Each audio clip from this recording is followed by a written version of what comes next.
How do you as a sportswear price your products? Do you price high? Do you price low? Do you price medium? We're going to be looking at 3 key pricing strategies. How to specifically be able to position yourself in a way where you can price pretty much whatever you want. Similar to how Lululemon is able to price $120 for a pair of leggings. So without further ado, let's get right into the episode. There are 3 key ways that we price our products as online brands. The first one, cost plus pricing. You calculate your costs and then you apply 2.5 to 3.5x markup on it. Let's just say that it costs you $20 to make a pair of leggings. Quick maths, let's say it's around $65. So that is the minimum price. So what's the logic behind cost plus pricing? There are such things as direct costs, production costs, import duties, shipping costs, our design development costs, and then there are indirect costs. If I have a warehouse, administrative team in the office, these are indirect costs. A company that does cost plus pricing phenomenally well is Gymshark. They have massive economies of scale. So they're able to bring out a relatively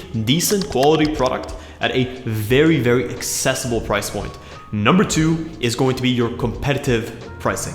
In this area, you have essentially your price points. In this area, you have what section of the industry that you're going to be perceiving yourself in. Budget, value-based, upper, or what we'd consider to be your premium brands. So on the very, very low end, we're looking at competitive pricing. In the medium, it's pretty much where most of the brands are trying to play. This as value-based pricing. And then on the upper scale, it's your premium segment. Here, the costs and the price that you're pricing at don't necessarily make sense because Lululemon is not using a cost plus strategy. It doesn't cost them $120 divided by 3. It's costing them around $15 to $16, and that's very, very high to what Lululemon and the quantities that Lululemon is creating. Why competitive pricing? If I put up 2 pairs of leggings side by side, and on the one hand, I told you that this is a dupe that is meant to be identical to a pair of Lululemon leggings. It's identical in every way, shape, and form. The same fabric, the same GSM, the same construction,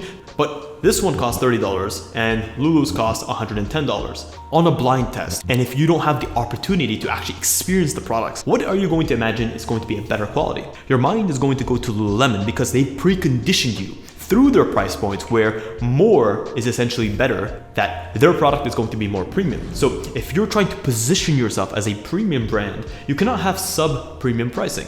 And even on the other side of the spectrum, if you're trying to target a more budget-focused crowd, but you're pricing at a premium strategy, well, they're just not going to have the funds to be able to allocate towards your purchase. So number 1, you need to actually research your competitors. Use an Excel sheet to be able to calculate what are maybe 20 or 30 competitors do. Put their price points. Figure out, am I trying to go more low end and compete on the competitive side, or am I going to go more upscale or upmarket? Maybe you want to undercut them by a little bit. So maybe Gymshark is pricing at 60. So perhaps you're pricing within that range. Maybe it's 58, maybe it's 54, maybe it's 62, depending on how you're trying to position yourself next to the brand. And number 3 is what we consider as value-based pricing. How you convey the value of your product to your customer allows you to set the price that you wish to set. Lulu is able to position its product as a premium product and to essentially charge whatever it wants to charge, simply because it's communicated ahead of time that our products last, fit perfectly. In-house tailoring services, high street, exclusive.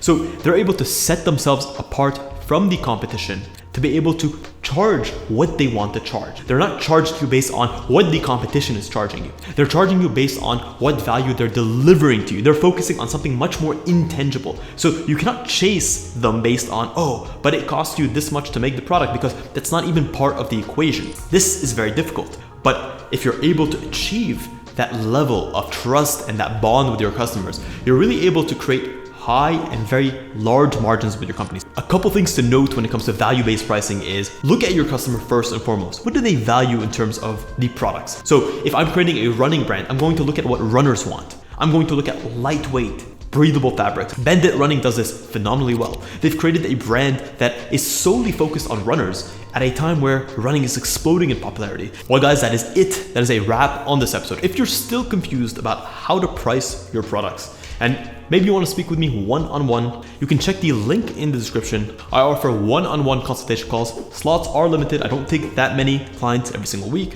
So if you do want to book that call, you can check the link in the description and we can hop on a call together. I can analyze your specific situation, give you tailored feedback for you and what you should do. And at the end of the call, I'll leave you with a report that gives you step-by-step instructions on what you need to do, what actions you need to take to solve the problems that you want. If you want to skyrocket your sales, if you want to improve your profitability, then this is the way to go. Until next week's episode, stay awesome.